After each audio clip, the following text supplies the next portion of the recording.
So the 25th of November was International Violence Against Women Day, and I was reading Edna O'Brien, Down by the River, a very difficult book, but highly recommended. First of all, I love Ireland, and I love her language. She's written many, many books. It's about a girl who is raped by her father, very difficult topic, and she's pregnant, and the whole topic of abortion in Ireland. And she doesn't tell people that she's been raped by her father, and the whole drama about what to do, because in Ireland it's not allowed to have an abortion at that time anyway. And talks about violence against women. She's 14 years old, and just the violence that her mother encountered, also second generation violence, because rape is violence. Darkness in our souls, do you not think, Flutier, our souls shame wounded by our sins. And thy belly be like a heap of wheat set about with lilies, Song of Solomon. I think it was very difficult for me to read. It's a beautiful, beautiful book because it's very well written. But I think this is the second Edna O'Brien I'm reading. The other one I also did a book report about. It was The Red Chairs, and about violence. Also, it's a very similar sexual violence against women as well, in a different way though, and very similar scenes, I have to say, and it's just horrific violence you can't even imagine. I think this is what is very attractive in Ireland. It's a land that has so much beauty and poetry and has encountered so much violence, and by the British, by their own people, by the Catholic Church, the way the church just has a hold on the people.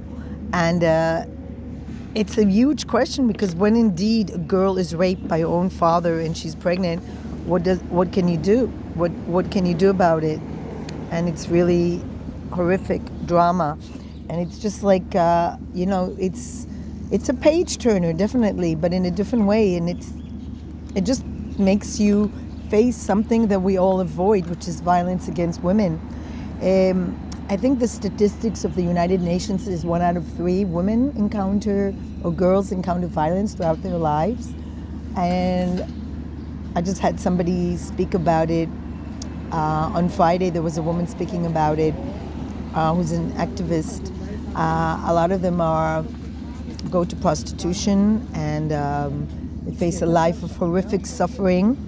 And it's very difficult. And I think it's a subject that we want to avoid. We all do. I mean, I was just reading it and I was thinking, oh my God, how could somebody live through this experience? And it's very well described as well, the way the girl feels, and the lack of control. She's like a doll, basically, and the way she seeks help. But I think because of her young age, she doesn't really talk about it, and that's the conclusion I have, that you really have to talk about these things.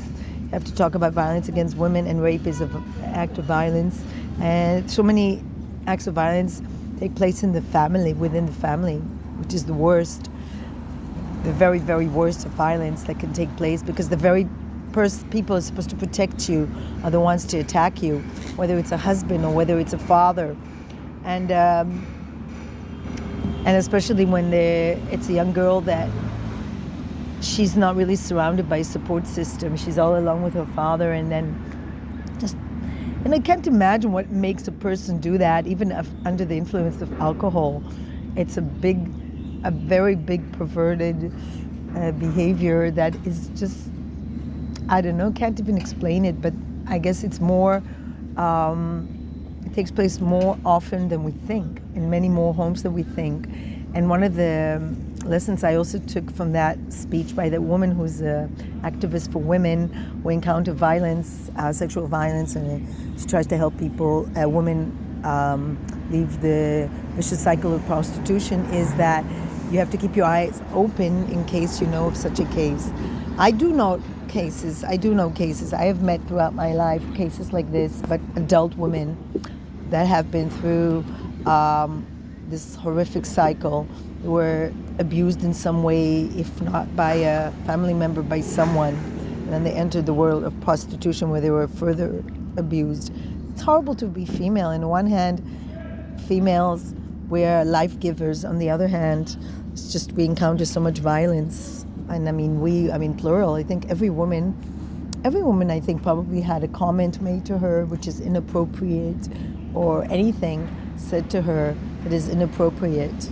And I think here in the Middle East, the solution of the Muslim majority is just to cover the woman, but that doesn't solve the perversion that takes place in the family, or it just doesn't solve it. You don't just cover the woman head to toe. I think it's a very sad solution. Also, to be balance it out, also the Orthodox Jews, they cover the woman's hair. For me, it's the worst, because it's like, why don't you try to control the urges of the men instead of cover the woman's hair? It's just, for me, a sign of oppression, and always will be. Can't even imagine why women will go along with covering their head.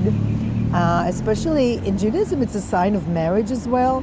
So it's like, it's to signify to the male that you have, you're no longer a virgin, which is for me even worse. Because in Islam, I think all young girls, they can cover their hair. And I think it's definitely oppression, and definitely something that we have to look at. What are the signs of oppression? And we see it in the Iranian Revolution now, where covering your hair is a beginning. It's just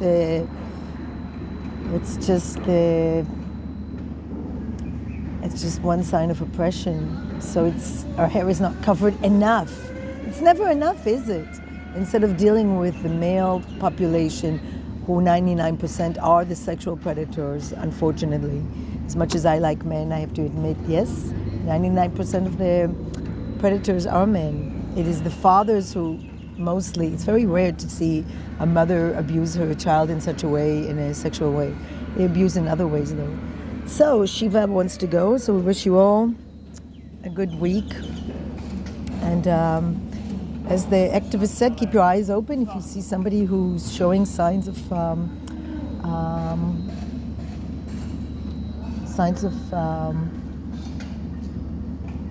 what is it, the word? That they're struggling, a sign of struggle, especially young girls or anyone. Just be open, listen, and be aware. Very good novel, very difficult to read. And I think it's a good novel to read, maybe to teenage girls, maybe, but not only after you've really covered the whole topic and spoken about it with a professional. It could be triggering and could be very difficult for girls to read this, but it's definitely a subject to speak about. You know, and somebody hurts you, speak out. Don't be silent. That's the problem. Most people are silent. Most victims of violence, especially sexual, are silent. So